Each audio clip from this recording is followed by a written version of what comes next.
ছয়জন বন্ধুর একটি গ্রুপ জঙ্গলে একদিন একটি অদ্ভুত স্কুল দেখতে পায়, যার নাম হলো হেল ইউনিভার্সিটি। কৌতূহলবশত তারা সবাই ওই স্কুলে ঢোকে, কিন্তু এই কৌতূহলের কারণেই তারা আটকে যায় এমন এক মৃত্যু ফাঁদে যেখান থেকে বের হওয়া অসম্ভব। কারণ এই স্কুলের রুলস হলো একবার এখানে প্রবেশ করলে এখান থেকে আর কোনোভাবেই বের হওয়ার কোনো সুযোগ নেই, এবং এখানে তাদেরকে জোর করেই ভর্তি করানো হয়। এই স্কুলের আরো কিছু অবৈধ নিয়ম আছে, যার মধ্যে একটি হলো সন্ধ্যা 7টার পরে যে কাউকে মেরে ফেলা যাবে। তো চলো জানা যাক এই স্কুলের রহস্যটা আসলে কি, কে এই স্কুল পরিচালনা করছে, বা তারা এই 6জন বন্ধু কি এই ভয়ানক স্কুল থেকে বের হতে পারবে কিনা। তো শুরু করার আগে তোমাদের কাছে আমার রিকোয়েস্ট, তোমরা আমাদের চ্যানেলটাকে প্লিজ সাবস্ক্রাইব করে দিও। তো চলো শুরু করা যাক।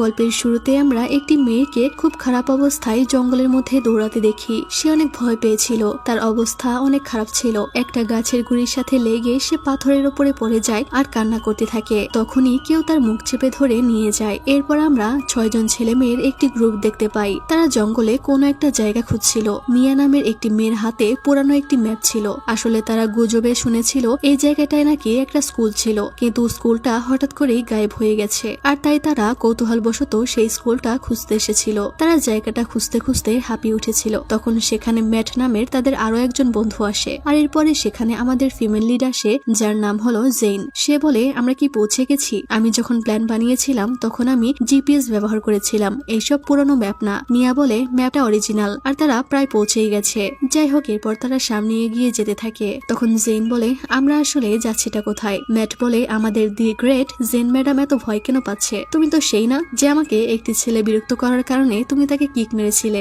জেন বলে, এটা তোমার এখনো মনে আছে? ম্যাট বলে, তোমার সমস্ত কথা আমার মনে থাকে। আর এখানে মনে হচ্ছিল ম্যাট জেনকে পছন্দ করে। অনেকক্ষণ হাঁটতে হাঁটতে জেরম নামের ছেলেটি বলে, আমরা আর কতক্ষণে হেল ইউনিভার্সিটিতে পৌঁছাবো? তারা বলছিল এই জায়গাটা অনেক বেশি ভুতুরে। এরপর মিয়া বলে, ম্যাপ হিসেবে তো এখন ইউনিভার্সিটির গেট পেয়ে যাওয়ার কথা। আর তখনই তারা সামনে একটি গেট দেখতে পেয়ে সেই দিকে এগিয়ে যায়। ওই গেটের সাথে হেল ইউনিভার্সিটি লেখা ছিল। জেন তখন বলে, আমার অদ্ভুত লাগছে, আর কিছুই ঠিক লাগছে না, তাই আমার মনে হয় আমাদের ফিরে যাওয়া উচিত। কিন্তু মিয়া বলে, আমরা এত কষ্ট করে হেঁটে এত দূরে এসেছি, এভাবে কিভাবে চলে যাই? বাকিরাও তখন বলে, হ্যাঁ, আমরা আগে চেক করতে চাই, দেখা যাক তারা কেউ আমাদের কোনো সাহায্য করে কিনা। তখন একজন সেখানে ডাকতে থাকে যে ওখানে কেউ আছে কিনা। কারণ সাড়া না পেয়ে তারা সবাই ওখান থেকে চলে যাচ্ছিল। তখনই তারা হঠাৎ গেটের আওয়াজ পেয়ে ভয় পেয়ে যায়। তারা ওখানে একজন বয়স্ক লোককে দেখতে পায়। সে তাদের জিজ্ঞেস করে, তোমরা এখানে কি করছো?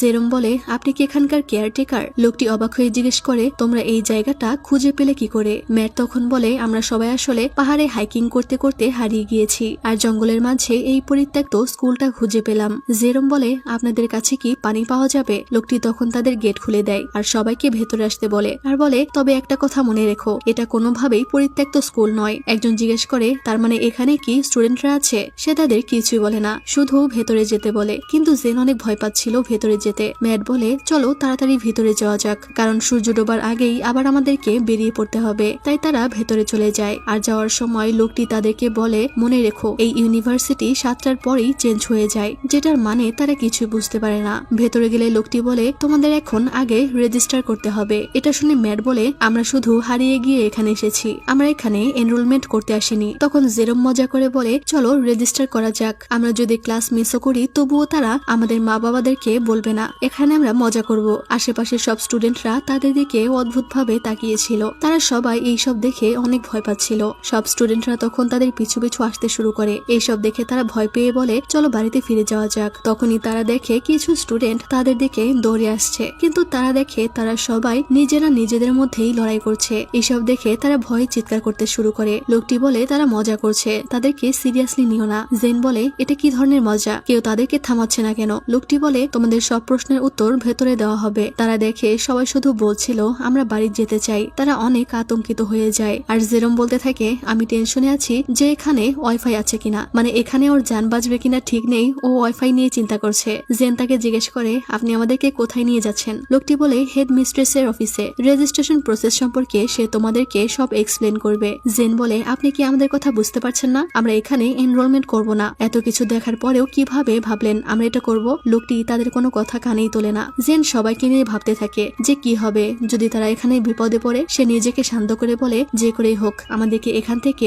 সেফলি বের হতেই হবে। এরপর তারা প্রিন্সিপালের রুমে আসে। প্রিন্সিপাল তাদেরকে নিজের পরিচয় দেয় আর বলে আমি madam Violet, head mistress of hell university. জেন বলে বাইরে যে দাঙ্গা হাঙ্গামা হচ্ছে এই সম্পর্কে কি আপনি সবকিছু জানেন? সে বলে এটা নিয়ে ভেবো না, এটা সবসময় হয়েই থাকে। তখন সে ওই পিয়ন যার নাম হলো ফ্রান্সিসকো তাকে কিছু ডকুমেন্টস দিয়ে সেগুলো পূরণ করতে বলে। মিয়া তাদেরকে জিজ্ঞেস করে এখানে টিউশন ফি কত টাকা, যা শুনে তারা দুজনে হাসে। আর ম্যাডাম ভায়োলেট বলে এখানে কোনো টিউশন ফি নেই, এখানে সবকিছু ফ্রি। ম্যাট বলে এটা কি পাবলিক ইউনিভার্সিটি? সে বলে না, এটা প্রাইভেট ইউনিভার্সিটি। তবে তোমাদের ক্লিয়ার করে দেই যে এটা অন্যান্য প্রচলিত সব ইউনিভার্সিটির মতো সাধারণ ইউনিভার্সিটি নয়। জেন বলে এর মানে কি? সে বলে সন্ধ্যা 7টা থেকে ভোর 5টা পর্যন্ত সময়কে আমরা ব্লাডি নাইট বা রক্তময় রাত বলি। এখানে তোমরা যা চাইবে সবকিছু ফ্রিতে পাবে, এমনকি কাউকে মেরে ফেলাও এখানে অ্যালাউড আছে। যা শুনে তারা সবাই অনেক ভয় পেয়ে যায়। সে বলে আমি তোমাদেরকে ঘরে থাকার সাজেস্ট করব, রুম লক করে তোমরা ঘরে থাকো, যদি বাইরে যাও তাহলে হতে পারে যে তুমি আর জীবিত ফিরবে না। যা শুনে ম্যাট বলে এটা কি কোনো মজা হচ্ছে? কি সব ননসেন্সের মতো কথা বলছেন? তখন ফ্রান্সিসকোর হাতে অস্ত্র দেখতে পেয়ে ম্যাট বলে আমি তো মজা করছিলাম, ব্যাপারটা তো অনেক কুল। জেন বলে কুল মাই ফুট, এগুলো পাগলামি, চলো আমরা সবাই এখান থেকে চলে যাব। এই লোকগুলো আসলে পাগল। তাকে ভ্যানেসা আটকায় আর বলে এটাই তো সেই অ্যাডভেঞ্চার যেটা আমরা খুঁজছিলাম, তাই না? তাই প্লিজ তাদের কথা মেনে নাও। আর তাছাড়াও আজকের রাতটা কাটানোর মতো কোনো জায়গা নেই, বাইরে থাকা আরো ভয়ানক। ম্যাডাম ভায়োলেট তখন ফ্রান্সিসকোকে বলে দেয় তাদের সবাইকে তাদের রুমে নিয়ে যেতে। আর সে জেনকে বলে ভয় থাকা ভালো, কারণ একমাত্র ভয় থাকলেই তুমি এই জায়গায় সার্ভাইভ করতে পারবে। তাই সাবধানে থেকো, কারণ একটা সময় তোমার বন্ধুরাও আর বিশ্বাসযোগ্য থাকবে না, কখনোই অসতর্ক হবে না, হলেই তো জানো যে কি হবে। এরপর তাদেরকে হোস্টেলে আনা হয়। সবাই রুম খুঁজতে থাকে আর জেন শুধু ভাবতে থাকে জায়গাটা অনেক অদ্ভুত। তারা রুমগুলো ভাগ করে নেয়। ম্যাট জেনকে জিজ্ঞেস করে তোমার কি হয়েছে? সে বলে আমি আমার বোন আলিসনকে অনেক মিস করছি। ম্যাট বলে তো চিন্তা করো না, জাস্ট চিল করো, হোস্টেল সহ বাকি সবকিছু ফ্রিতে। জেন বলে কি বলছো এসব? তুমি তো অলরেডি স্কুলে পড়ো তাই না? ম্যাট তখন তাকে বলে আসলে স্কুল থেকে আমাকে বের করে দেওয়া হয়েছে, এমনকি সে এটা তার মা বাবাকেও বলেনি। সে জেনকে বলে এটা কাউকে না বলতে। জেন বলে এই জায়গায় কোনো গন্ডগোল আছে, আমি এটা ফিল করতে পারছি। ম্যাডাম ভায়োলেট যেটা বললো এটা কোনোভাবেই নর্মাল নয়, কাউকে মেরে ফেলা এখানে লিগাল। আসলে এটা কি ধরনের স্কুল? ম্যাট বলে এটা হয়তো তারা শুধু আমাদেরকে ভয় দেখানোর জন্য বলেছে, এখন তাদের রুলস মানাটাই আমাদের জন্য ভালো হবে। ম্যাট বলে তুমি কি আসলে ভয় পেয়ে আছো? চিন্তা করো না, কিছুই হবে না। আর তুমি তো স্কুলের সবচেয়ে সাহসী মেয়ে ছিলে, আমি তোমাকে কিছুই হতে দিব না। আমরা ছেলেরা তো আছি তোমাদেরকে রক্ষা করার জন্য, তাই এখন রেস্ট নাও। ম্যাট তাকে রেস্ট করতে বলে চলে যায়, কিন্তু জেন তখন বাইরে চলে আসে আর তাদের ক্যাম্পাসটা ঘুরে দেখতে থাকে। তখন সে ব্যাকগ্রাউন্ডে বলে আমার পুরনো স্কুলটা অলরেডি একটা নরকের গর্ত ছিল। সে বলতে থাকে এখানে এতটা শান্ত কেন, সব স্টুডেন্টরা কোথায় গেল? সে তখন এখানে একটা পার্কের সাইনবোর্ড দেখতে পায়, কিন্তু সেখানে জঙ্গল ছাড়া কিছুই ছিল না। সে ওখানকার দোলনায় বসে আর তখনই উপর থেকে মুখোশ পরা কেউ লাফিয়ে নিচে নামে। জেন দেখে তার হাত কেটে গেছে। জেন ভয়ে ভয়ে বলে তুমি কি ঠিক আছো? তোমার হাত দিয়ে তো রক্ত পড়ছে। ছেলেটা বলে এটা আমার রক্ত নয়, তুমি বলো তোমার নাম কি? জেন তার নাম বলে। সে বলে তোমাকে দেখে মনে হচ্ছে তুমি অনেক ভালো মেয়ে, কিন্তু তুমি খুব শীঘ্রই ছুরি ব্যবহার করবে এখানে সার্ভাইভ করার জন্য। এই বলে সে একটা ছুরি বের করে আর সেটা ফেলে দেয়। জেন ভয়ে ভয়ে বলে তুমি কে? সে বলে আমি তোমার বন্ধু নই, আর এখানকার কেউই তোমার মতো নয়, কিন্তু আমি তোমাকে এখন ফ্রিতেই যেতে দিব, কারণ এখন 6:30 বাজে, তোমার কাছে এখনো আধা ঘন্টা বাকি আছে। তাই রুমে গিয়ে সব দরজা বন্ধ করে ফেলো, সবাই এখন তোমার বন্ধুদের উপর নজর রাখছে। এই বলে সে চলে গেলে জেন ভয়ে দৌড়ে ওখান থেকে চলে আসে। এদিকে তারা সবাই কথা বলছিল যে তাদের ফ্যামিলি তাদের নিয়ে অনেক বেখেয়াল, তাদের মা বাবা হয়তো ভাবছে তারা কোথাও পার্টি করছে। ডেভ তখন বলে এত অতিরিক্ত চিন্তা করো না, আমাদের মা বাবারা অবশ্যই আমাদের নিয়ে চিন্তা করে। আর তখনই হঠাৎ ভ্যানেসা চিৎকার করতে থাকে, যার শব্দ শুনে তারা দৌড়ে তার কাছে আসে, কিন্তু তারা দেখে ভ্যানেসা আসলে ওয়াইফাই নেই বলে চিৎকার চেঁচামেচি করছে আর বলছে এখানে ওয়াইফাই, ফোনের নেটওয়ার্ক কোনো কিছুই নেই, আমাকে মা বাবাকে কল করতে হবে, তারা হয়তো আমাকে নিয়ে চিন্তা করছে। মিয়া বলে কাল আমরা বাকিদের সাথে কথা বলবো, হয়তো তাদের কাছে কোনো উপায় আছে। সে বলে কাল মানে? আমার ইনস্টা ফলোয়ার্সরা হয়তো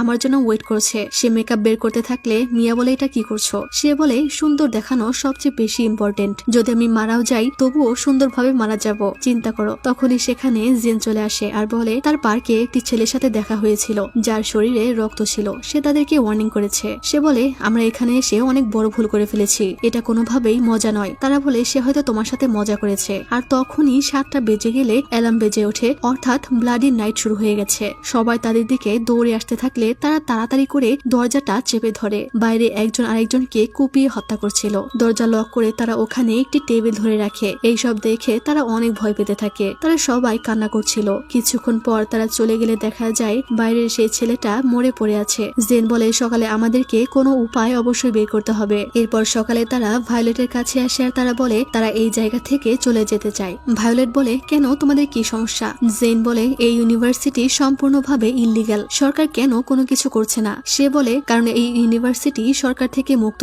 তারা আমাদের সংস্পর্শে কখনোই আসতে পারবে না। তারা বলে আমরা এখনই এই জঘন্য স্কুল থেকে চলে যেতে চাই। ভায়োলেট বলে আমাদের এখানে রুলস আছে, একবার তুমি এখানে প্রবেশ করলে এখান থেকে আর ফিরে যাওয়ার কোনো অপশন নেই। ম্যাট বলে আমাদের এখান থেকে যেতে দিন। সে বলে না, তোমরা এটা পারবে না, কারণ তোমরা নিজ ইচ্ছাতেই এখানে প্রবেশ করেছিলে, তাই এখন তোমাদেরকে এর ফল ভোগ করতেই হবে। জেরম চিৎকার করে গালাগালি করতে থাকে আর বলে আমরা পুলিশকে রিপোর্ট করব। সে বলে ঠিক আছে করো, কিন্তু প্রথমে আগে এখান থেকে বের হওয়ার উপায় বের করো, যদি তোমরা পারো। তোমাদেরকে কেউ থামাবে না, আর এখন আমি ব্যস্ত, তাই তোমাদের কথা শেষ হলে তোমরা ইউনিফর্ম পরে ক্লাসে চলে যাও। ভ্যানেসা চিৎকার করে বলে আমরা কি এখানে পড়াশোনা করতে যাচ্ছি? এখানে কি হত্যা ছাড়া আমরা আর কিছু শিখতে পারবো? ভায়োলেট বলে তবুও হেল ইউনিভার্সিটি একটি স্কুল, আর এখানকার টিচার্সরা হলো বেস্ট টিচার। তোমরা অন্যান্য স্কুলের তুলনায় তাদের থেকে অনেক বেশি কিছু শিখতে পারবে, এমনকি তাদের স্যালারিও নর্মাল নয়, কিছু সময় তারা ডাবল বা ট্রিপল টাকা পায়। তাই এখন দেরি না করে তোমরা ক্লাসে চলে যাও, কারণ স্কুল গভর্নমেন্ট প্রেসিডেন্ট যদি তোমাদেরকে দেখে ফেলে তাহলে এর পরিণতি ভয়ানক হবে। এরপর তারা স্কুলে চলে আসে। ওয়াশরুমে এসে তারা বলতে থাকে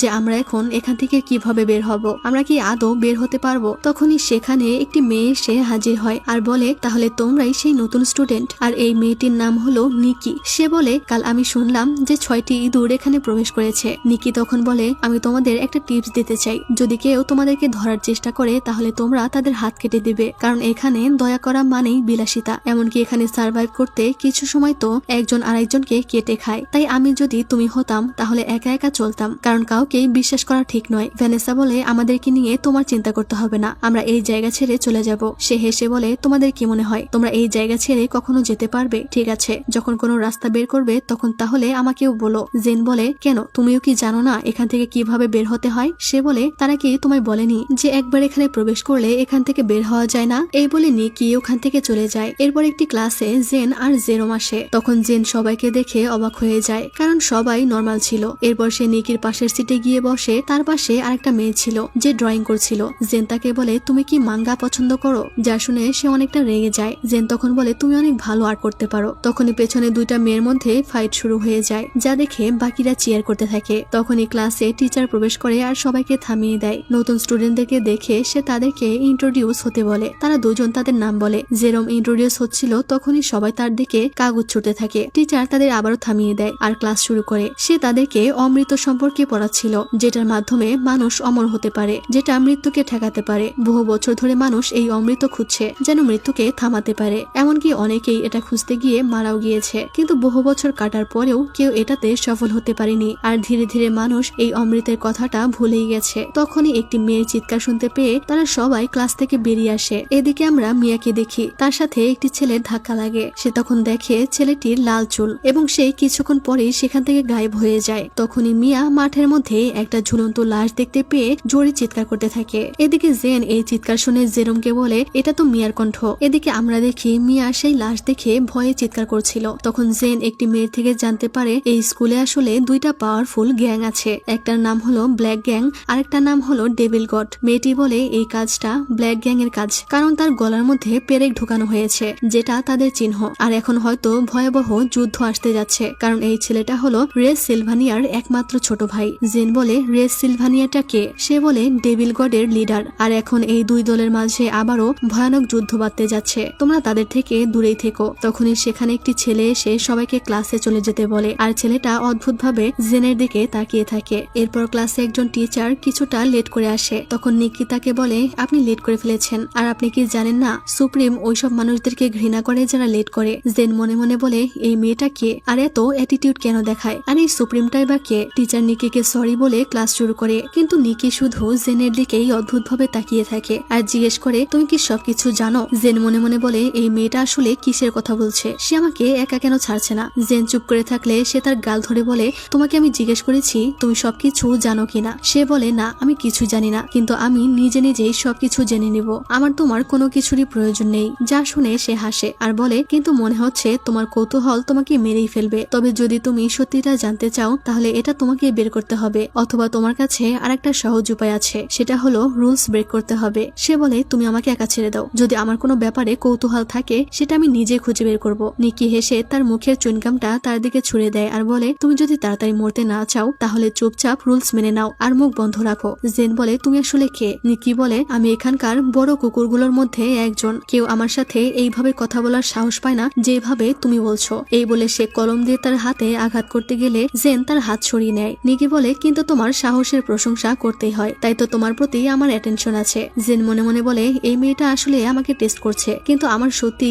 ইউনিভার্সিটির সম্পর্কে কিছু জানার আছে, আর তাই সে নিকিকে জিজ্ঞেস করে আমি জানতে চাই আসলে এই ইউনিভার্সিটিতে কি চলছে। কিন্তু তখনই টিচার তাকে ডেকে ক্লাসে মনোযোগ দিতে বলে, তাই জেন আর কিছু বলে না। এরপর ক্লাস শেষে সবাই কথা বলছিল যে তারা স্কুলের অনেক জায়গায় অনেক রক্ত দেখেছে। মিয়া বলে তোমরা কি ওই লাল চুলওয়ালা ছেলেটাকে দেখেছো? তারা বলে না, এখানে লাল চুলওয়ালা কোনো ছেলে নেই। সে বলে আমি সত্যি তাকে দেখেছি, কিন্তু সেই ছেলেটা হঠাৎ করেই কোথাও গায়েব হয়ে গেল। তারা বলে তুমি লাশ দেখেছো, তাই হয়তো ভয়ে তুমি উল্টাপাল্টা কিছু দেখেছো। এরপর তারা বলে এখানে জেন আসেনি, তাদের সবার এখানে দেখা করার কথা ছিল। এদিকে আমরা দেখি জেন আসলে নিকিকে ফলো করছিল, কিন্তু নিকি এটা বুঝতে পেরে একটা জায়গায় লুকিয়ে যায় আর তাকে পেছন থেকে হঠাৎ করেই হামলা করে দেয় আর বলে এখন মরার জন্য প্রস্তুত হয়ে যাও। তুমি হয়তো জানো না আমি অনেক মানুষকে মেরে ফেলেছি, তুমি কি সেই লিস্টে যেতে চাও? জেন বলে কে তুমি? সে বলে আমি নিকি কোল্ট, নেক্সট টাইম আমাকে বিরক্ত করবে না। এই বলে সে চলে যায়। এদিকে সবাই জেনের জন্য অপেক্ষা করছিল। ম্যাট তো জেনের জন্য অনেক চিন্তিত হয়ে যায়, কারণ ম্যাট জেনকে পছন্দ করত। ভ্যানেসা বলে তুমি আগে শান্ত হও, এত উতলা হও না আর ওভার থিঙ্ক করা বন্ধ করো। ম্যাট বলে আমার শুধু তাকে নিয়ে চিন্তা হচ্ছে। এই বলে সে জেনকে খুঁজতে চলে যায় আর বাকিরা বলতে থাকে তুমি ক্লাস মিস করতে পারবে না, কারণ এটা করলে রুলস ব্রেক করা হবে। তাই মিয়া তাকে আবারও নিয়ে আসে আর ডেভ তখন বলে আজ রাতে তারা হোটেলে যাবে না, এখান থেকেই সব সামনাসামনি দেখবে। মিয়া বলে তুমি কি সিরিয়াস আর তোমার কি মরার ইচ্ছা আছে? সে বলে অবশ্যই না, তবে হয়তো সেই লাল চুলওয়ালা ছেলেটাও এখানে থাকবে যাকে নিয়ে তুমি কিউরিয়াস। জেরম বলে ডেভ ঠিক বলেছে, আমরা আর কতদিন এভাবে হোস্টেলে লুকিয়ে থাকবো। কিন্তু ভ্যানেসা বলে সেফটি ফার্স্ট, আমাদের সবাইকে সেখানেই লুকিয়ে থাকতে হবে, তাই হোস্টেলে চলো। ম্যাট বলে কিন্তু জেনকে বাইরে রেখে আমরা এভাবে যেতে পারি না, কিন্তু তাদের কাছে আর কোনো উপায় ছিল না। এদিকে জেন ভয়ে ওই জায়গাটাতেই বসেছিল আর তখনই সেখানে একটি ছেলে এসে বলে তোমার কি ক্লাস নেই? সে তাকে তার নাম জিজ্ঞাসা করে আর সে বু করে আওয়াজ করলে জেন ভয় পেয়ে যায় আর বলে তোমার সমস্যাটা কি? সে বলে তুমি এখানে কেন, তোমার কি কোনো ক্লাস নেই? জেন বলে তাতে তোমার কি? এই বলে সে চলে যাচ্ছিল আর তখনই সে জেনের হাত টেনে ধরে আর বলে এটা তোমার প্রথম ওয়ার্নিং। জেন প্রচুর চিৎকার করে হাত ছাড়ানোর চেষ্টা করতে থাকে। সে বলে ক্লাস টাইমে যদি আমি আবারও তোমাকে এখানে দেখি তাহলে আমি তোমার হাত ভেঙে দেব। এই বলে হাত ছেড়ে দিলে জেন পড়ে যায় আর জিজ্ঞেস করে যে সে কে। তখন সে বলে তার নাম হলো এস আর সে হলো এই স্কুলের সুপ্রিম স্টুডেন্ট গভর্নমেন্ট প্রেসিডেন্ট। জেন ভাবে এটাই কি সেই সুপ্রিম যার কথা তখন নিকি বলছিল? তাকে কি সবাই ভয় পায়? আর তখন জেন দেখে এস তার হাত যেখানে ধরেছিল সেখানে পুড়ে গেছে আর এজন্যই সে এত চিৎকার করছিল। আর এরপর সে ক্লাসে চলে আসে আর ম্যাট তার হাত দেখে বলে সেখানে কি হয়েছে আর কে করেছে এটা? তখন টিচার এটা দেখে বলে এটা তোমার প্রথম ওয়ার্নিং ছিল, এরপর আর সেম ভুল করো না। সে তাকে ফার্স্ট এড বক্স দেয় আর বলে দ্বিতীয় ওয়ার্নিং এ আরো ভয়াবহ শাস্তি দেওয়া হয়। ডেভ বলে কিন্তু এটা কে করেছে? টিচার বলে সুপ্রিম করেছে, তাই তোমরা কোনো রুলস ভেঙো না, দ্বিতীয়বার তুমি এত লাকি হবে না। জেন ম্যাটকে বলে সে একদম ঠিক আছে। ম্যাট বলে আমি তোমার জন্য অনেক চিন্তিত ছিলাম, নেক্সট টাইমে তুমি আমাকে ছাড়া কোথাও যাবে না। এরপর জেন ভাবে এই স্কুলের অনেক সিক্রেট আছে, একটা ভুল মুভমেন্টের জন্য আমাদের বিপদ হতে পারে, তাই সাবধানে থাকতে হবে। কিন্তু যদি আমি কিছু না করি তাহলে আমরা কিভাবে এখান থেকে বের হব? তখনই সে ম্যাটকে কিছু ছেলেদের সাথে কথা বলতে দেখতে পায় আর তাকে জিজ্ঞেস করে সে তাদের সাথে কি কথা বলছিল। ম্যাট বলে তেমন কিছু না। আর এরপর আমরা এসকে দেখি তখন একটি মেয়ে তাকে গত রাতের হত্যাকাণ্ডের ব্যাপারে রিপোর্ট করছিল, যে গত রাতে 10 জন মারা গেছে আর কিছু হতাহত হয়েছে। মেয়েটির নাম ছিল ফ্রিজি, যে হলো এস এর সেক্রেটারি। তখন ছেলেটি বলে 10 জন না, আসলে 15 জন মারা গেছে, তাছাড়াও রেড সিলভানিয়ার ছোট ভাইও মারা গেছে। আর এই ছেলেটার নাম হলো অনেল, সে হলো স্টুডেন্ট গভর্নমেন্টের ভাইস প্রেসিডেন্ট। ফ্রিজি বলে 15 জন, কিন্তু এটা তো আমার রিপোর্টে ছিল না। অনেল বলে তোমার ডাবল চেক করা উচিত ছিল। অনেল তখন বলে সে নতুন স্টুডেন্টদের সম্পর্কেও সব খবর নিয়েছে, যে তারা সবাই এখানে মিশে গেছে, তবে তাদের মধ্যে একটি মেয়ে আছে যে অনেক বেশি সাহসী। সে তার প্রথম ব্লাডি নাইটে ক্যাম্পাসে হাঁটছিল, এমনকি ক্লাসও মিস করেছে। মেয়েটির নাম হলো জেন। ফ্রিজি বলে কিন্তু আমার রিপোর্টে তো এসব কিছুই নেই। এস তখন তাকে বলে তোমার রিপোর্টে এত ভুল কেন? তুমি কি চাইছো আমি তোমাকে সেক্রেটারি থেকে বাদ দিয়ে দিই? এরপর এস তাদেরকে বলে জেনের ব্যাপারে তোমরা খোঁজ নাও, আমি তার ব্যাপারে সবকিছু জানতে চাই। অনিল বলে কিন্তু কেন? সে বলে আমি তোমাদেরকে করতে বলেছি, করো, এত প্রশ্ন করো না, দেখা যাক জেন আর কি কি রুলস ভাঙে। এদিকে জেন দেখে 6:20 বাজে। তখন সে বলে সে ওয়াশরুমে যাবে, যা শুনে তারা সবাই বলে তুমি এটা কি করছো, এখন কেন বাইরে যাবে, তোমার কি মরার ইচ্ছা হয়েছে? কয়েক মিনিটের মধ্যেই তো ব্লাডি নাইট শুরু হবে, অর্থাৎ 7টার পরেই তো ব্লাডি নাইট শুরু হয়। জেন তাদের উপরে অনেকটা বিরক্ত হয়ে যায় আর বলে আমি শুধু বাথরুমে যেতে চাই, আমার সত্যি পি করার প্রয়োজন আর আমি একদমই লেট করব না। ম্যাট বলে আমিও তোমার সাথে যাব। তখনই মিস কাত এসে বলে একটা অর্নিং কি তোমার জন্য পর্যাপ্ত ছিল না? জেন বলে আমি শুধু বাথরুমে যেতে চাই, আর এটা কি রুলস এর এগেইনস্টে? সে বলে না, তবে যত দ্রুত সম্ভব চলে আসবে আর নিজের কৌতূহল নিজের মধ্যেই রাখার চেষ্টা করো, না হলে এটা তোমার জন্য ভালো হবে না। আর এরপর তারা বাথরুমে চলে আসে আর জেন ম্যাটকে বলে আমি একাই আসতে পারতাম, তুমি কেন আমার সাথে আসতে গেলে? সে বলে আমি তোমাকে একা ছাড়তে চাই না আর আমি সবসময় তোমাকে প্রোটেক্ট করতে চাই। যা শুনে জেন অবাক হয়। জেন ওয়াশরুমে এসে ভাবতে থাকে এই স্কুলে এইসব কি হচ্ছে আর কেনই বা হচ্ছে, আর এস কেনই বা সবাইকে ভয় দেখিয়ে রেখেছে,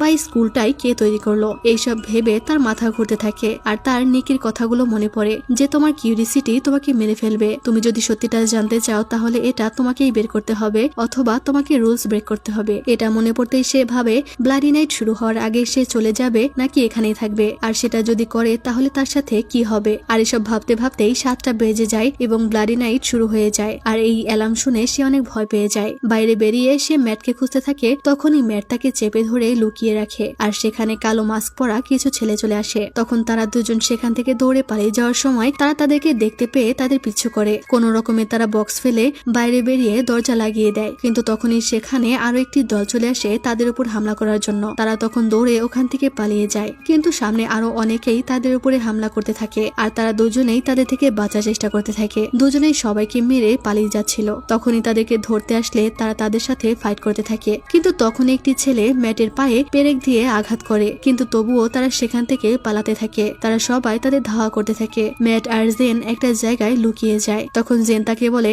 এখনই সময় আমাদের সত্যিটা জানার। ম্যাট বলে তুমি কি পাগল হয়ে গেছো, আমরা মরতে মরতে বেঁচে গেছি। জেন বলে কিন্তু আমাদেরকে এই জায়গার সত্যিটা সম্পর্কে জানতেই হবে যেন আমরা এখান থেকে বের হতে পারি। ম্যাট বলে কিন্তু যদি তুমি এটা করো তাহলে তোমার ক্ষতি হতে পারে, তুমি কি সেদিনের লাশটা দেখোনি? তুমি কি চাও যে তোমার পরিণতি তার মতো হোক? তাই চলো এখন হোস্টেলে ফিরে যাওয়া যাক। কিন্তু জেন বলতে থাকে এটাই সত্যি জানার একমাত্র সুযোগ। ম্যাট তার কাছে রিকোয়েস্ট করতে থাকে এরকমটা না করার জন্য। সে বলে আমি এই ইউনিভার্সিটি সম্পর্কে যা জানি সবকিছু তোমায় বলবো, কিন্তু এখন হোস্টেলে ফিরে চলো। যা শুনে জেন একটু শান্ত হয় আর তারা বক্স থেকে বাইরে বের হয়। তারা আসলে ময়লার বক্সে লুকিয়েছিল। ম্যাটের পায়ে অনেক আঘাত লেগেছিল, সে হাঁটতে পারছিল না, তাই সে জেনকে বলে এখান থেকে পালিয়ে যেতে, নিজেকে বাঁচাতে, কিন্তু জেন তাকে কিছুতেই ছেড়ে যাবে না। সে বলে এটা আমার ভুল ছিল। ম্যাট তখন পড়ে অজ্ঞান হয়ে যাচ্ছিল, তার পা দিয়ে অনেক রক্তও বের হচ্ছিল, তাই জেন তার জন্য অনেক কান্না করতে থাকে। আর তখনই সেখানে সবাই এসে হাজির হয় আর তাদেরকে ঘিরে ফেলে। জেন তাদেরকে বলে প্লিজ আমাদেরকে ছেড়ে দাও, আমরা তো তোমাদের সাথে ভুল কোনো কিছুই করিনি। সে চিৎকার করে বলে তোমরা কেন আমাদের সাথে এরকম করছো? তখন সে কান্না করতে থাকে আর 3 পর্যন্ত গুনতে থাকে। আর তখনই সেখানে একটি ছেলে চলে এলে তাকে দেখে সবাই ওখান থেকে পালিয়ে যায়। ছেলেটির মুখেও মাস্ক ছিল, তবে তার মাস্কের কালার ছিল রেড কালার। সে তখন ম্যাটকে পিঠে তুলে নিয়ে যেতে থাকে। জেনও ভয়ে ভয়ে তার পেছনে যায়। এদিকে হোস্টেলে তারা প্রতিদিনের মতোই আবারও টেবিল চেয়ার দরজার কাছে রাখছিল। জেরম অনেক হাইপার হয়ে যায়। দেব তাকে শান্ত হতে বলে আর বলে বাইরে জেন আর ম্যাট আছে, তাদেরকেও এখানে আনতে হবে। জেরম বলে তুমি ঠিক বলেছ, আমাদের অপেক্ষা করতে হবে। কিন্তু মিয়া বলে কিন্তু যদি তারা মারা গিয়ে থাকে তখন কি হবে? জেরম বলে তুমি কিভাবে এটা বলতে পারো, তুমি তো তাদের নিয়ে চিন্তা করছিলে। সে বলে আমি জানি না, আমার মাথা ঠিক নেই, কারণ আমি অনেক ভয় পেয়ে আছি। বাইরে মানুষ একজন আর একজনকে মেরে ফেলছে। আমি শুধু চাই আমরা সবাই যেন আজ রাত সার্ভাইভ করতে পারি। তখনই সেখানে জেন আর ম্যাট চলে আসে। তারা বলে রেড মাস্ক পরা ছেলেটাকে। তারা ওখান থেকে টেবিল সরিয়ে দরজা খুলে দেয়। সবাই তখন ম্যাটকে কেয়ার করছিল আর তারা জেনের থেকে জানতে চায় তাদের সাথে কি হয়েছে। তখন জেন বলে ব্ল্যাক গ্যাং আমাদেরকে দেখে ফেলেছিল আর তারা পেরেক দিয়ে ম্যাটের পায়ে স্ট্যাপ করেছে। জেরম বলে কিন্তু এই পেরেকটা তো অনেক ছোট, আর ম্যাটকে দেখে এমন মনে হচ্ছে যে সে এখন মারা যাচ্ছে। জেন বলে আমিও এটা বুঝতে পারছি না, সে হাঁটতে পারছিল না আর জ্ঞান হারিয়ে ফেলেছে, আর এরপরে সে ছেলেটি আমাদেরকে সার্ভাইভ করেছে। তখন সে বলে যে পেরেকের সাথে আসলে বিষ আছে, তাই সে তাদেরকে এটা গরম পানি দিয়ে পরিষ্কার করতে বলে। সে তাদেরকে একটা ইনজেকশন দেয় আর বলে যদি তোমাদের ফ্রেন্ড স্ট্রং হয়ে থাকে তাহলে সে বেঁচে যাবে। জেন তখন ম্যাটকে ডেকে বলে ম্যাট দেখো আমরা এখন সেফ আছি, তুমি ভয় পেও না, আমরা জানি তুমি সার্ভাইভ করতে পারবে। আর তখনই তারা দেখে সেখানে ওই ছেলেটা নেই, যা দেখে তারা অবাক হয়ে যায়। এদিকে ছেলেটা যখন মাস্ক খোলে তখন আমরা তাকে দেখতে পাই, আর তার নাম হলো রেস সিলভানিয়া,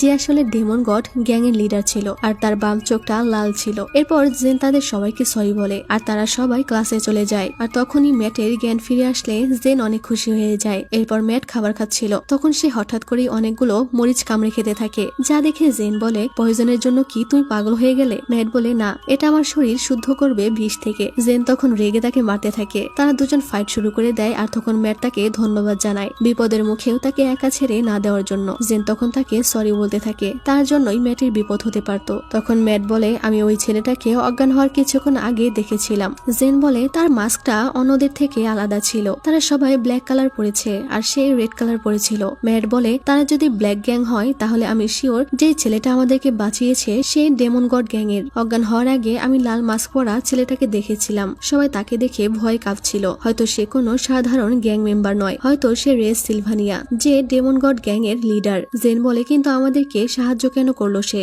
ম্যাট বলে সেটা তো আমিও জানি না। জেন বলে ঠিক আছে, এসব নিয়ে পরে ভাবা যাবে। এই বলে তারা তাড়াতাড়ি করে ক্লাসের জন্য চলে যায়। তারা যখন যাচ্ছিল তখনই একটি মেয়ে অনেক ভয় পেয়ে তাদের সাথে ধাক্কা লেগে পড়ে যায়। জেন জানতে চায় তার কি হয়েছে, কিন্তু মেয়েটি সেখান থেকে চলে যায়। এরপর তারা ক্লাসে এলে মিস কাত অ্যানাউন্স করে যে কিছুদিনের মধ্যেই অ্যাকোয়েন্টেন্স পার্টি অ্যারেঞ্জ করা হবে। এই বলে সে হাসতে থাকে, কিন্তু দেখা যায় কেউই তেমন খুশি হয় না। তখনই সেলিন নামের একটি মেয়ে বলে মিস কাত, আমার মনে হয় এটা সেলিব্রেট করার জন্য সঠিক সময় নয়, কারণ গত কয়েক সপ্তাহে অনেক স্টুডেন্ট মারা গেছে। মিস কাত তখন বলে এটা আমার হাতে নেই, ম্যাডাম ভায়োলেট এই সিদ্ধান্ত নিয়েছে আর এই পার্টিটা এই শুক্রবারেই হবে। সেলিন বলে কিন্তু আপনার কি এই পার্টিটা বন্ধ করার ক্ষমতা নেই? সে আরো কিছু বলতেই যাবে, কিন্তু মিস কাত তাকে থামিয়ে দেয়। জেন এই ব্যাপারটা খেয়াল করে আর সে মনে মনে বলে তুমি যেই হয়ে থাকো না কেন, যে এই সব কিছুর মাস্টার মাইন্ড, আমি এবং আমার বন্ধুরা তোমাকে কিছুতেই ভয় পাবো না। Black gang, demon god gang, তোমাদের সবার আমাদেরকে ভয় করা উচিত। এরপর তারা লাঞ্চ করার সময় জেন সবাইকে বলে আমরা এই ইউনিভার্সিটি সম্পর্কে কোনো কিছু না জেনেই এখানে প্রবেশ করেছি। আমাদের এখন এই ইউনিভার্সিটির ইতিহাস সম্পর্কে জানতে হবে এবং সমস্ত তথ্য খুঁজে বের করতে হবে, তাহলেই আমরা ফাইট ব্যাক করতে পারবো এবং এখান থেকে পালানোর কোনো পথ খুঁজে পাবো। তারা সবাই ঠিক করে তারা এখন থেকে এই ইউনিভার্সিটির ইতিহাস জানার চেষ্টা করবে। জেন বলে তার মনে হয় তাদের ক্লাসের সেলিন নামের মেয়েটা হয়তো কিছু জানে, তাই তারা তাকে তাদের দলে আনবে। তখনই সে সেলিনকে ডেকে বলে আমি তোমাকে কোনো আঘাত করব না, আমি শুধু তোমার সাথে কথা বলতে চাই। সেলিন তাকে নিয়ে যায় কথা বলার জন্য, আর এই ব্যাপারটা নিকি দেখতে পেয়ে তাদেরকে ফলো করতে শুরু করে। এদিকে তারা দুজনে একটি পরিত্যক্ত জায়গায় আসে আর সেলিন তাকে জিজ্ঞেস করে তোমাকে আমি প্রথমে জিজ্ঞেস করতে চাই যে তুমি কি এই ইনফরমেশনের জন্য তোমার নিজের জীবন বাজি রাখতে পারবে? জেন বলে তুমি যা জানো আমাকে সব বলো, আমি সবকিছুতে রাজি আছি। সে বলে তুমি অনেক সাহসী, কিন্তু আগের বছরের নতুন স্টুডেন্ট গুলাও তোমার মতো সাহসী ছিল, তারাও অনেক কিউরিয়াস ছিল এই ব্যাপারটা নিয়ে। তবে মনে রেখো প্রশ্ন করা যত সহজ, সত্যটা মেনে নেওয়া কিন্তু অনেক কঠিন।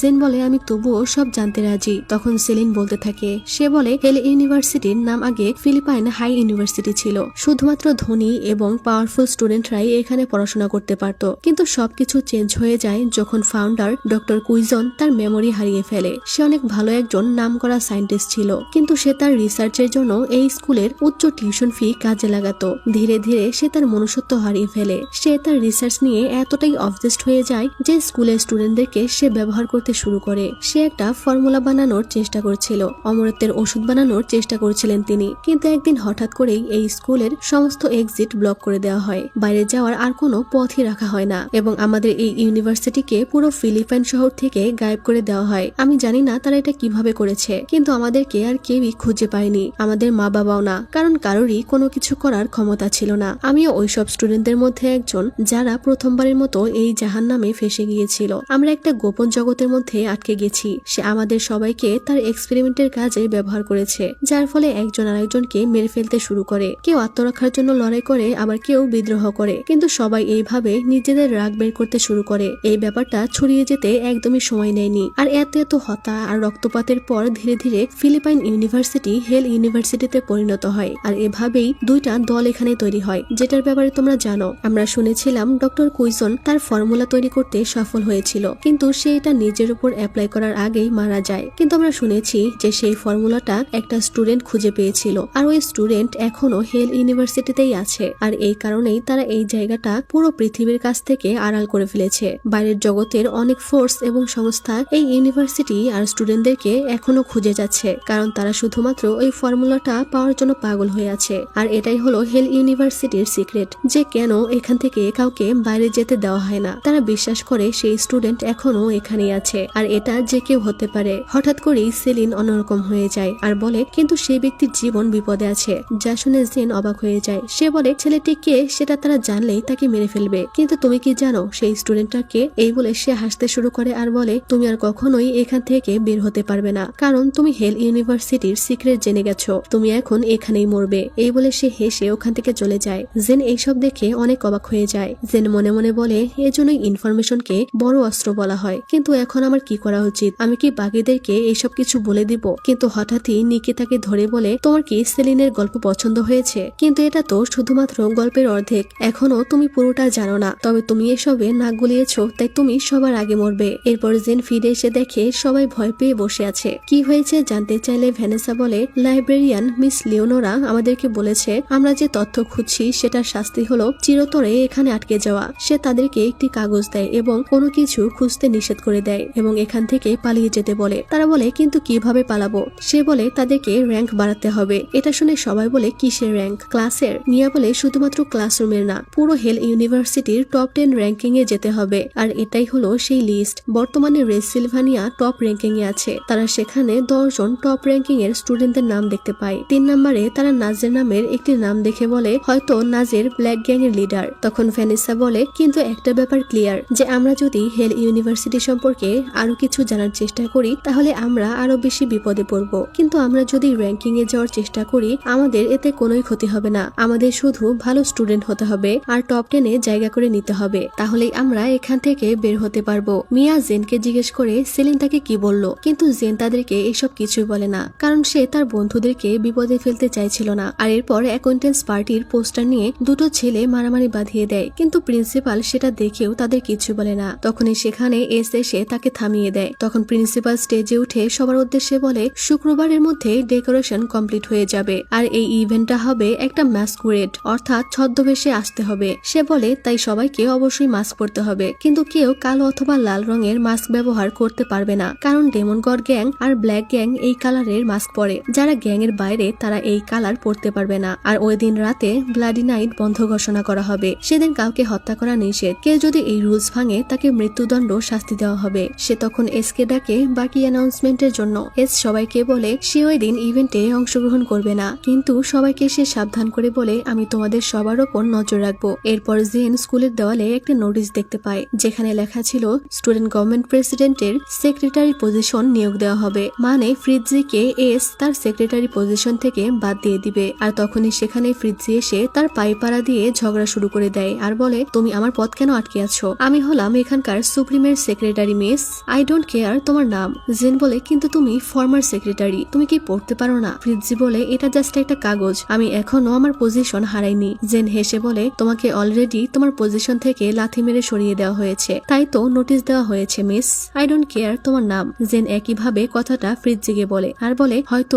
তুমি এটার জন্য অযোগ্য ছিলে তাই না? এই বলে সে কাগজটা ছিঁড়ে তার মুখে ছুঁড়ে মারে। এতে ফ্রিৎজি প্রচন্ড রেগে তার চুল ধরে মারতে শুরু করে। তখন সে দেওয়ালের সাথে তার মাথা বারবার আঘাত করতে থাকে আর এতে জেনের মাথা ফেটে রক্ত ঝরতে থাকে। তখনই আবার অনিল এসে তাকে ধরে বলে তোমার সাহস কি করে হলো সুপ্রিমের সেক্রেটারিকে কষ্ট দেওয়ার, আর আমাদের একজনকে অপমান করা মানেই আমাদের সবাইকে অপমান করা। জেন বলে তোমার কি মনে হচ্ছে আমি তোমাদের কেয়ার করছি? সে বলে আমি আমার সমস্ত ক্ষমতা ব্যবহার করব তোমাকে ধ্বংস করতে। জেন বলে তোমার যত ক্ষমতা আছে তুমি ইউজ করতে পারো, কিন্তু এটা সত্যটা কখনোই বদলাবে না, কারণ ফ্রিৎজি একটা কুকুর আর তুমি হলে একটা গাধা। যা শুনে অনিল তাকে মারতে যায়, কিন্তু ঠিক তখনই সেখানে এসে তার হাত ধরে ফেলে আর তাকে দূরে সরিয়ে দেয় আর বলে যদি তোমরা আর একবার তার গায়ে হাত দাও তাহলে তোমাদের দুজনের জন্য এটা থার্ড ওয়ার্নিং হবে। অনিল বলতে থাকে এটা নাকি জেনের দোষ। অনিল এক্সপ্লেন করতে চায়, কিন্তু এস চিৎকার করে সবাইকে রুম থেকে বের হয়ে যেতে বললে সবাই দৌড়ে চলে যায়। তখনই জেন পড়ে যাচ্ছিল, কিন্তু এস তাকে ধরে ফেলে। জেন তাকে বলে আমাকে এখনই মেরে ফেলো।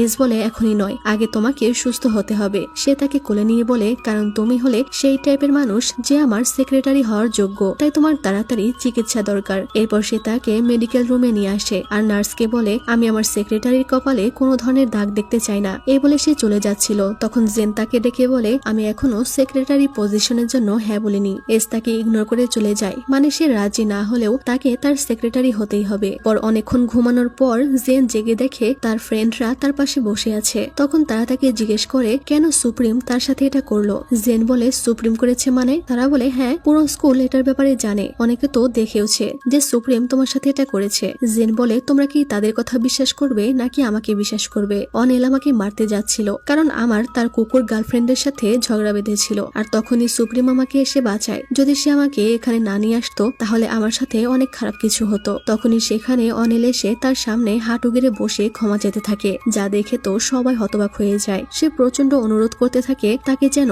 জেন ক্ষমা করে দেয়। এক পর্যায়ে মাথা নত করে কান্না শুরু করে দেয় আর বলে, মিস জেন প্লিজ আমাকে ক্ষমা করে দিন, কারণ আমি এখনই মরতে চাই না। এটা শুনে সবাই আরো অবাক হয়। জেন তখন তাকে ক্ষমা করে দেয় আর এখান থেকে চলে যেতে বলে। তারা জেনকে জিজ্ঞেস করে ভাইস প্রেসিডেন্ট কেন তার থেকে এইভাবে ক্ষমা চাইলো। সে বলে তোমরা এটা নিয়ে ভেবো না, এটা তেমন কিছু না। আর এরপর অ্যাকোয়েন্টেন্স পার্টির দিন চলে আসে, সবাই এনজয় করতে থাকে আর সবাই নিজ ইচ্ছা মতো মাস্ক বেছে নেয়। তখন আমরা জেনদেরও এখানে দেখতে পাই, তারাও মাস্ক পরে পার্টিতে আসে আর তারা বলে আজকে এই জায়গাটাকে নর্মাল স্কুলের মতো মনে হচ্ছে। ছেলেরা তখন মেয়েদেরকে বলে দেয় তাদের আশেপাশেই থাকতে, আজকে ব্লাডি নাইট নিষিদ্ধ, কিন্তু সাবধানের তো মার নেই। তারা কাউকে বিশ্বাস করতে পারে না। তখনই সেখানে লাল চুলওয়ালা সেই ছেলেটাকে মিয়া দেখতে পায় আর সে বাকিদেরকেও দেখায়। সবাই একে একে পার্টিতে এন্ট্রি করে আর গ্যাং মেম্বাররা লাল এবং কালো রঙের মাস্ক পরেছিল। এরপর সেখানে ফ্রিজি এসে অ্যানাউন্স করে যে সে আজকে রাতের হোস্ট। সে সবার প্রশংসা করে বলে যে সবাইকে অনেক গর্জিয়াস লাগছে, কিন্তু নতুন স্টুডেন্ট মানে জেনদেরকে সে সবার সামনে অপমান করে। যাই হোক, এরপর সে প্রিন্সিপালকে স্টেজে ডাকে আর প্রিন্সিপাল পার্টি শুরু করতে বলে আর রেজ গিয়ে ডিজে মিউজিক অন করে। সবাই তখন এনজয় করতে থাকে পার্টিতে যা করে আর কি। তখন অনিল জেনের কাছে এসে তাকে কংগ্রাচুলেট করে সেক্রেটারি হওয়ার জন্য। জেন বলে আমি এখনো হ্যাঁ বলিনি। সে বলে কিন্তু তোমার কাছে এটা ছাড়া আর কোনো অপশন নেই, এমনিতেও তুমি সেক্রেটারি হয়ে যাওয়ার কারণে টপ 9-এ জায়গা করে নিয়েছো। যা শুনে বাকিরা খুশি হয়ে যায় যে জেন টপ 10-এর মধ্যে 9 পজিশনে আছে। কিন্তু ম্যাট বলে এই পজিশন অ্যাকসেপ্ট করো না জেন, কারণ এটা হেল ইউনিভার্সিটি, এখানে কাউকেই বিশ্বাস করা ঠিক নয়। তখন বাকিরা বলে এটা তাকেই সিদ্ধান্ত নিতে দাও যে সে কি করবে। জেন বুঝতে পারে না সে কি করবে, তাই সে রেগে ড্রিঙ্কস করতে থাকে আর বিরক্ত হয়ে তাদের থেকে দূরে চলে আসে। তখনই তার ওই ড্রিঙ্কসটা ডেভ নিয়ে খায় আর এইদিকে ওই ড্রিঙ্কস করার ফলে জেনের অনেক খারাপ লাগছিল, তার অনেক মাথা ঘুরতে থাকে। তখনই কেউ একজন এসে তাকে বলে যদি তুমি এই পজিশন অ্যাকসেপ্ট করে নাও তাহলে তোমার হাতে ছুরি তুলে নিতে হবে। সে তোমাকে একবার বাঁচিয়েছে কিন্তু সব সময় বাঁচাতে পারবে না। ছেলেটার মুখে কালো মাস্ক ছিল। জেন তখন অন্য একটা ছেলেকে ধরে বলতে থাকে কে তুমি। আর এদিকে হঠাৎ করেই ডেভ অজ্ঞান হয়ে পড়ে যায়। এই ঘটনায় তারা সবাই অনেক ভয় পেয়ে যায়। তখনই ম্যাটের জেনের কথা মনে পড়ে, কারণ জেনও তো এই ড্রিঙ্কসই পান করেছে, তাই সে তাড়াতাড়ি জেনের কাছে চলে যায়। এদিকে জেনের অবস্থা খারাপ হয়ে গেছিল আর এদিকে ম্যাট তাকে খুঁজছিল। জেন তখন ওখানে অজ্ঞান হয়ে পড়ে গেলে কালো মাস্ক পরা মানে ব্ল্যাক গ্যাং এর মেম্বাররা খুশিতে লাফাতে থাকে আর এরপরেই ম্যাট তাকে খুঁজে পেয়ে যায় আর সে সাহায্যের জন্য চিৎকার করতে থাকে। এদিকে ডেভের এই অবস্থা দেখেও প্রিন্সিপাল ঘোষণা করে একজনের জন্য পুরো পার্টি নষ্ট না করতে, যা শুনে তারা অবাক হয়ে যায় আর ভ্যানেসা প্রিন্সিপালকে গালাগালি করতে থাকে। এরপর নার্স বলে যে তাদেরকে আসলে হাই পাওয়ারের ড্রাগ দেওয়া হয়েছে যেটার মধ্যে বিষ আছে। ডেভ তো ঠিক হয়ে যাবে, কিন্তু জেনের শরীরে এটা ভিন্নভাবে এফেক্ট করছে, এটার বিষ ভিন্নভাবে দুজনের শরীরে এফেক্ট করছে, যা শুনে তারা অবাক হয়ে যায়। কারণ ডেভ জেনের থেকে অনেক বেশি পরিমাণে ড্রিঙ্কস করেছিল, কিন্তু তারপরেও ডেভ ঠিক আছে আর জেনের অবস্থা অনেক খারাপ হয়ে আছে। তারা নার্সকে ঔষধ দিতে বলে, কিন্তু সে বলে এটা ডক্টর দিবে আর ডক্টর এখন ব্যস্ত আছে। এই বলে সে চলে যায়। ম্যাট এতে অনেক রেগে যায়, কারণ ইমিডিয়েট তার চিকিৎসা না করা হলে সে মারা যেতে পারে। তখন বাইরে আমরা লাল চাদরে ঢাকা কাউকে দেখতে পাই আর তার হাতে একটি ওষুধ ছিল। তখনই সে ওই ওষুধটা মেডিকেল রুমে ছুড়ে দেয়। ম্যাট দেখে সেটার সাথে একটা চিরকুট আছে, যেখানে এটা তাড়াতাড়ি জেনকে খাইয়ে দিতে বলা হয়েছে। কিন্তু তারা এটা বিশ্বাস করতে পারছিল না, কারণ এটা কেনাকে দিয়েছে, যদি এটা খেয়ে তাদের অবস্থা আরো খারাপ হয় তখন কি হবে। কিন্তু ম্যাট বলে আমাদের কাছে কি আর কোনো উপায় আছে, আমি যদি কিছু না করি তাহলে তারা এমনিতেই মারা যাবে। জেরম বলে ম্যাট ঠিক বলেছে। সে তখন তাদের দুজনকে ওষুধ খাইয়ে দেয়। এদিকে এস পার্টি থেকে চলে যাচ্ছিল, তখন প্রিন্সিপাল এসে বলে তোমার কি পার্টিতে ভালো লাগছে না, কারণ আজকে রক্তপাত হয়নি বলে। এস বলে কিন্তু কিছুক্ষণ আগে যেটা হলো সেটা কি ছিল। এই বলে সে চলে যায়। কিন্তু এদিকে তাদের দুজনের কোনো উন্নতি হচ্ছিল না, তারা অনেক চিন্তিত হয়ে যায়। আর তখনই হঠাৎ ডেভের জ্ঞান ফিরে আসে, কিন্তু জেনের জ্ঞান ফিরছিল না। তারা বুঝতে পারে না এটার কারণ কি। আর তখনই সেখানে লাল চাদর পরা সেই মেয়েটাকে আমরা দেখতে পাই। সে মেডিকেল রুমে আসে। তারা জিজ্ঞেস করতে থাকে তুমি কে। সে বলে আমি তোমাদের শত্রু নই, আমি তোমাদের সাহায্য করার জন্যই এখানে এসেছি। এটা বলতে বলতেই সে জেনের বুকে কিছুটা কেটে দেয় আর আবারও ওই ওষুধটা খাইয়ে দিতে বলে। ম্যাট আবারও জেনকে ওষুধটা খাইয়ে দেয় আর তখনই জেনের জ্ঞান ফিরে আসে। মেয়েটি বলে এই ওষুধটা রক্ত পরিষ্কার করবে। প্রথমে এটা কাজ করেনি কারণ সে ঘুমিয়েছিল, এর জন্যই আমি তার বুক কেটে দিয়েছি যেন সে জেগে যায়। তারা জেনকে নিয়ে ব্যস্ত হয়ে পড়ে আর এরই মধ্যে মেয়েটি হঠাৎ গায়েব হয়ে যায়। পরদিন জেন আর ডেভ পুরোপুরি সুস্থ হয়ে যায়, যা দেখে তারা সবাই অবাক হয়ে যায়। আর ভ্যানেসা বলে তোমরা কি সত্যি একদম সুস্থ, তোমাদের কি মাথা ঘুরানো বা অন্য কোনো সমস্যা হচ্ছে না। কিন্তু তারা বলে তারা একদম সুস্থ হয়ে গেছে এবং আগের থেকেও অনেক ভালো ভালো আছে। জেন বলে কিন্তু ওই মেয়েটা কে ছিল যে আমাদেরকে বাঁচালো? তখনই টিচার চলে এলে তারা জিম ক্লাসে চলে যায়। তখন ক্লাসের সেলিন তাকে বিরক্ত করতে থাকে আর বলে তোমার কাউকেই বিশ্বাস করা উচিত নয়, এমনকি তোমার ফ্রেন্ডদেরকেও না। জেন তখন বিরক্ত হয়ে ক্লাস থেকে বেরিয়ে আসে আর তখনই সে আবারও সেই মেয়েটাকে দেখতে পায়। মেয়েটি কিছু একটা দেখে ভয় পাচ্ছিল, সে তার পেছনে যেতে শুরু করে আর জেনকে যেতে দেখে ম্যাট, জেরোম আর ডেভও তাকে ফলো করতে শুরু করে। এদিকে জেন ওখানে এসে মেয়েটিকে খুঁজছিল আর বলছিল আমি তোমাকে সাহায্য করতে চাই। সে দরজা খুলে মেয়েটির এই অবস্থা দেখে চিৎকার করতে থাকে আর তখনই সেখানে সবাই চলে আসে আর বলে এখন তো 7টা বাজেনি, তাহলে কে তার এই অবস্থা করলো? মেয়েটির এই অবস্থা দেখে জেনের বমি চলে আসে আর তখনই স্টুডেন্ট গভর্নমেন্টের অ্যাডমিন এসে সবাইকে তাড়িয়ে দেয় আর জেনকে তার অফিসে নিয়ে যেতে চায়। তারা বলে জেন কিছুই করেনি, মেয়েটির আগেই এই অবস্থা হয়েছে। সে বলে আমরা শুধু তার সাথে কথা বলবো। এরপর সেখানে সে জেন দেখে এস পায়ের উপর পা তুলে বসে আছে, যা দেখে জেন ভাবে অ্যাডমিন কেন তাকে ভয় পাচ্ছে। এস তাকে বসতে বলে।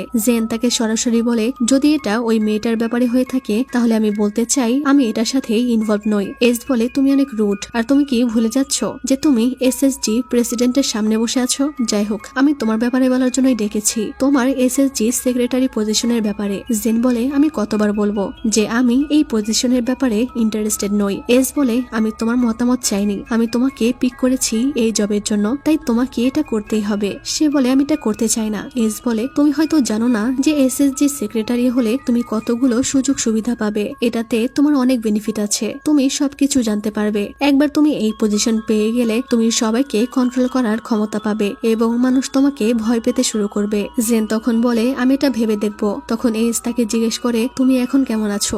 গত রাতের ব্যাপারে আমি জানতে পেরেছি। জেন বলে তুমি কোন ব্যাপারে জিজ্ঞেস করছো? কারণ অনেক কিছুই তো ঘটে গেছে। সে দাঁড়িয়ে যায় আর বলে আমার ক্লাস আছে, আমাকে চলে যেতে হবে। এই বলে সে চলে যাচ্ছিল। তখন এস বলে আমি জানি তোমার সাথে এটা কে করেছে আর তুমিও জানো যেটা কে করেছে, শুধুমাত্র মানতে চাইছো না, কিন্তু নিজের মনকে ফলো করো। এরপর জেন ক্লাসে যাচ্ছিল, তখন তাদের ফিজিক্স টিচার তার সাথে কথা বলতে চায়। এরপর টিচার তাকে জানায় যে সে আসলে একজন ডিটেকটিভ এবং একজন সিক্রেট এজেন্ট যে এখানে ইনভেস্টিগেশন করার জন্য এসেছে। সে বলে আমরা অনেকদিন যাবত এই জায়গাটাকে মনিটর করছিলাম, কিন্তু আমরা কোনো ইনফরমেশন পাচ্ছি না। এই স্কুলের প্রতি আমাদের আইনগত কোনো অধিকার নেই, কারণ এটা সরকারের আন্ডারে নেই, আর এর জন্যই আমরা এইভাবে গোপনে ইনভেস্টিগেট করতে বাধ্য হয়েছি। 1 মাস হলো আমি এখানে এসেছি, কিন্তু জানি না যে কিভাবে সবাইকে বাঁচাবো, আর এর জন্য আমার তোমার হেল্প লাগবে। কিন্তু জেন বলে আমি আপনাকে কোনো হেল্প করতে পারবো না, কারণ আমি এখানকার একজন সাধারণ স্টুডেন্ট, আমি এসবের সাথে জড়িত নই, আমি কিছুই জানি না এবং কোনো ইনফরমেশনও আপনাকে দিতে পারবো না। সে বলে তুমি আমাদের বড় হাতিয়ার হতে পারো যদি তুমি এস এর অফার গ্রহণ করো, মানে যদি এসএসজি সেক্রেটারি হও, কারণ এটা হতে পারলে তোমার হাতে অনেক ইনফরমেশন চলে আসবে। এখানে একটা সিক্রেট ল্যাব আছে যেখানে ওই ফর্মুলাটা রিসার্চ করা হয়েছিল, তুমি ওই ল্যাবের লোকেশন খুঁজে পেতে পারবে। সে বলে ডক্টর কুইজন আসলে মারা যায়নি, বরং তাকে হত্যা করা হয়েছিল ওই ফর্মুলাটা নেওয়ার জন্য। তাদের কাছে ফর্মুলার কপি রয়েছে, কিন্তু সেটা অসম্পূর্ণ ছিল। ডক্টর কুইজন একজন স্টুডেন্টকে বেছে নিয়েছিল যে সমস্ত উপাদান একটা জায়গায় লুকিয়ে রাখবে, আর এরপর থেকে এটা লোকেশন কেউই জানে না। তারা এখনো ওই স্টুডেন্ট আর ওই উপাদানগুলোকে খুঁজছে, কিন্তু তাদের আসল উদ্দেশ্য হলো ওই ফর্মুলাটা খোঁজা। তারা ওই ফর্মুলার মতোই আরো কিছু খুঁজছে। তারা এখন ওই হিডেন ল্যাবেই এটা খুঁজে যাচ্ছে, তাই আমাদেরকে ল্যাবটা খুঁজে বের করতে হবে এবং তাদেরকে থামাতে হবে দেরি হওয়ার আগেই। তাই আমি তোমার সাহায্য চাই, তোমাকে অবশ্যই এই অফারটা গ্রহণ করতে হবে, তুমি একমাত্র যার সাহায্যে আমরা এই জাহান্নাম থেকে বের হতে পারবো। জেন বলে কিন্তু আমি আপনাকে বিশ্বাস করতে পারছি না, আশা করি আপনি বুঝতে পারছেন।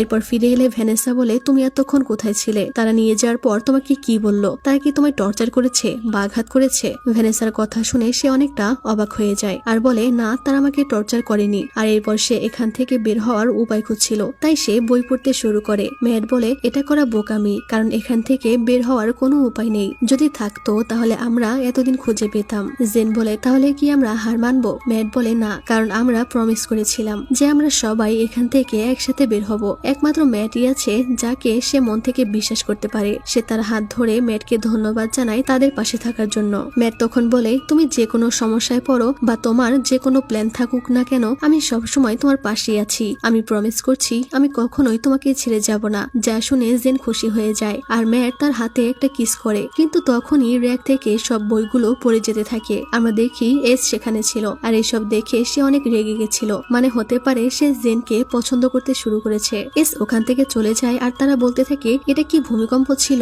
তারা বুঝতে পারে না যে ব্যাপারটা কি হলো। হলো। এরপর ব্লাডি নাইট শুরু হয় আর সবাই বাইরে প্রচুর মারামারি করতে থাকে। এদিকে জেন সেক্রেটারি পজিশন আর আন্ডারকভার মিশন এই সবকিছু নিয়ে চিন্তা ভাবনা করছিল। সে বুঝে উঠতে পারছিল না যে সে কি করবে। যদি সে এসকে হ্যাঁ বলে তাহলে তার অনেক পাওয়ার হবে, কিন্তু এখানে নিশ্চয় কোনো গন্ডগোল আছে। আর অন্যদিকে সাল আলভারেজ যে একজন সিক্রেট এজেন্ট, সে আমার থেকে সাহায্য চাইছে, কিন্তু আমি কি এটা করতে পারবো? আমি তো নিজেই নিজেকে বাঁচাতে পারি না। কিন্তু কি হবে যদি তারা দুজনেই আমাকে মিথ্যা বলে থাকে? এটাও তো হতে পারে যে তারা তাদের খেলায় আমাকে ব্যবহার করছে। সে অনেক কনফিউজড হয়ে যায়। এদিকে স্কুলের প্রত্যেকটা জায়গায় শুধু রক্ত লেগেছিল। সকালে সবাই ওগুলো পরিষ্কার করছিল। এইসব দেখে তারা ভাবে রাতে না জানি এখানে কি ঘটেছে। তখনই জেন সবাইকে বলে, আমি তোমাদের সাথে পরে দেখা করছি, আমার একটা জরুরি কাজ আছে। এই বলে সে চলে যায়। আমরা দেখি জেন এস এর কাছে এসেছে আর এস তাকে নতুন ইউনিফর্ম দিচ্ছে, মানে সে এস এর অফার অ্যাকসেপ্ট করেছে। সে এখন থেকে এস এর সেক্রেটারি। এস তাকে এটা পড়তে বললে সে বলে, এটা কি আমাকে এখনই পড়তে হবে?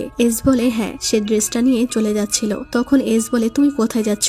জেন বলে, রেস্ট রুমে, এটা চেঞ্জ করতে। এস বলে, না, তোমাকে এখানেই চেঞ্জ করতে হবে। জেন বলে, তোমার সামনে? এস বলে, কেন আমার সামনে করতে চাও? জেন বলে, তুমি স্বপ্ন দেখা বন্ধ করো। এস তখন হেসে ওখান থেকে চলে যায় আর দরজার কাছে গিয়ে পাহারা দিতে থাকে। এদিকে জেন মনে মনে খুশি হয় ঠিকই, কিন্তু সে মনে মনে বলে সে কি ভেবেছে যে আমি এইসব দেখে তার উপর ফিদা হয়ে যাব? সে এখনো একটা শয়তান। এদিকে সবাই কথা বলছিল, যদি জেন সেক্রেটারি হয়ে যায় তাহলে সে অনেক ইনফরমেশন পাবে আর তাছাড়াও সে তাদেরকে প্রোটেক্টও করতে পারবে। কিন্তু মিয়া বলে, কি হবে যদি সে এস এর বানানো জগৎ থেকে আর বেরিয়ে না হতে পারে? ডেভ বলে, মিয়া ঠিক বলেছে, ক্ষমতা ডেঞ্জারাস জিনিস, এটা বন্ধুদের খুব শীঘ্রই শত্রু বানিয়ে দিতে পারে। ম্যাট বলে, জেন একদম ওরকম নয়। তাছাড়াও আমরা জানি না জেনের জন্য কি অপেক্ষা করছে সেক্রেটারি হওয়ার পর। সুপ্রিমকে তো একদমই বিশ্বাস করা যায় না, তার মধ্যে কোনো ঘাপলা আছে। তারা মজা করে বলে, তুমি আসলে এস এর উপরে জেলাস হচ্ছ। এদিকে জেন চেঞ্জ করে তার সামনে আসলে এস তাকে পা থেকে মাথা পর্যন্ত ঘুরে ঘুরে দেখতে থাকে আর বলে, তোমাকে খুব সুন্দর লাগছে। এদিকে তারা কথা বলছিল আর তখনই সেখানে জেন আর এস চলে আসে। তারা তাকে দেখে অবাক হয়ে যায়, কারণ জেন সুপ্রিম সেক্রেটারির ব্যাচ পড়েছিল। কিছু ছেলে মেয়েরা প্রথমে তাকে নিয়ে মজা করে, কিন্তু তারা পরে বুঝতে পারে জেন সত্যিই সেক্রেটারি হয়ে গেছে। এজন্য তারা তাকে সরি বলতে থাকে। কিন্তু জেনের রূপ হঠাৎ করেই চেঞ্জ হয়ে যায় আর সে সবাইকে বলে, তোমরা আমার চোখের সামনে থেকে সরে যাও। সে তার বন্ধুদের সাথে কথা বলতে চায়, কিন্তু এস তাকে এখান থেকে চলে যেতে বলে। তাই সে তাদের সাথে কথা না বলেই চলে যায়, যা দেখে তারা অনেক অবাক হয়ে যায়। আর এখানেই এপিসোড 4 শেষ হয়। তো আরো বাকি 5টা এপিসোড এখনো আসেনি। প্রত্যেক সপ্তাহে একটা করে এপিসোড আসে। তো বুঝতে পারছো এখনো প্রায় 1 মাসের উপরে সময় লাগবে বাকি 5টা এপিসোড আসতে। তো ততক্ষণ পর্যন্ত তোমাদেরকে কিন্তু ধৈর্য ধরতে হবে। বাকি 5টা এপিসোড আসলেই আমি এক্সপ্লেন করে দিব। তো আজকের মতো এখানেই বিদায় নিচ্ছি। ভালো থেকো, সুস্থ থেকো, আল্লাহ হাফেজ।